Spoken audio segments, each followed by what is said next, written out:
भक्तजनों, एक बार गुरुकुल के आचार्य अपने शिष्य की सेवा से बहुत प्रभावित हुए।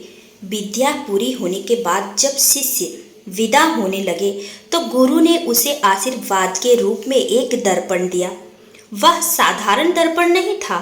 उस दिव्य दर्पण में किसी भी व्यक्ति के मन के भाव को दर्शाने की पूरी क्षमता थी।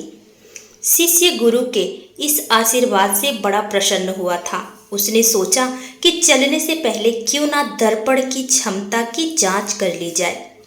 दोस्तों, परीक्षा लेने की जल्दबाजी में उसने दर्पण का मुंह सबसे पहले गुरु जी के सामने कर दिया। शिष्य को तो सदमा लग गया। दर्पण यह दर्शा रहा था कि गुरु जी के हृदय में मोह, अहंकार, क्रोध और दुर्गुण स्पष्ट नजर आ रहा था। मेरे आदर्श, मेरे गुरुजी इतने अवगुणों से भरे हैं, यह सोचकर वह बहुत दुखी हुआ। दुखी मन से वह दर्पण लेकर गुरुकुल से रवाना हो गया और चलता गया। लेकिन रास्ते भर मन में एक ही बात चलती रही। जिन गुरुजी को समस्त दुर्गुणों से रहित एक आदर्श पुरुष समझता था, लेकिन दर्पण तो कुछ और ही बता दिया। दोस्तों, उसके हाथ में दूसरों को परखने का यंत्र आ गया था, इसीलिए उसे जो मिलता उसकी परीक्षा ले लेता था। उसने अपने कई इष्ट मित्रों तथा अन्य परिचितों के सामने दर्पण रखकर उसकी परीक्षा ली। सबके हृदय में कोई न कोई दुर्गुण अवश्य दिखाई दिया।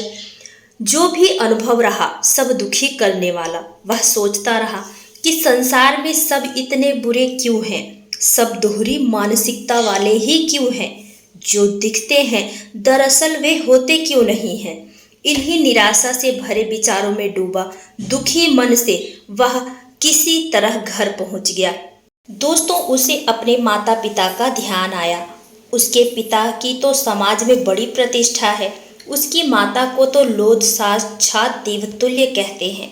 इसकी परीक्षा की जाए। उसने उस दर्पण से माता पिता की भी परीक्षा कर ली। उसके हृदय में कोई ना कोई दुर्गुण देखा ही गया। ये भी दुर्गुणों से पूरी तरह मुक्त नहीं है। सारा संसार मिथ्या पर चल रहा है। अब उस शिष्य के मन में बेचैनी सहन के बाहर हो चुकी थी। अब उसने दर्पण उठाया और चल दिया गुरुकुल की ओर। शीघ्रता से पहुंचा और सीधा जाकर अपने गुरुजी के सामने खड़ा हो गया। गुरुजी उसके मन की बेचैनी देखकर सारी बात का अंदाजा लगा चुके थे।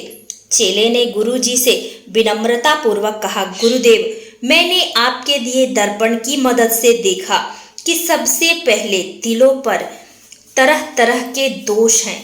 कोई भी दोष रहित सज्जन मुझे अभी तक क्यों नहीं मिला।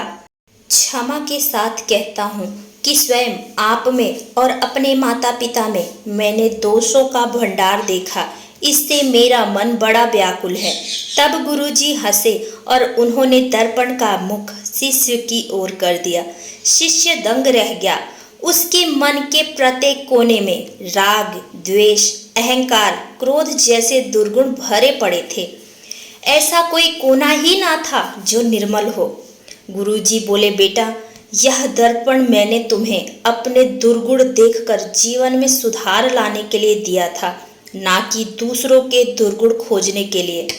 जितना समय तुमने दूसरों के दुर्गुण देखने में लगाया, यदि उतना समय तुमने स्वयं को सुधारने में लगाया होता तो अब तक तुम्हारा व्यक्तित्व बदल चुका होता। भक्तजनों, उम्मीद करती हूँ यह कहानी आपको पसंद आई होगी। अगर कहानी पसंद आई है तो प्लीज़ वीडियो को लाइक करिएगा। आपके एक लाइक से हमें मोटिवेशन मिलती है। मिलते हैं कुछ अगली कहानियों के साथ। तब तक के लिए राधे राधे।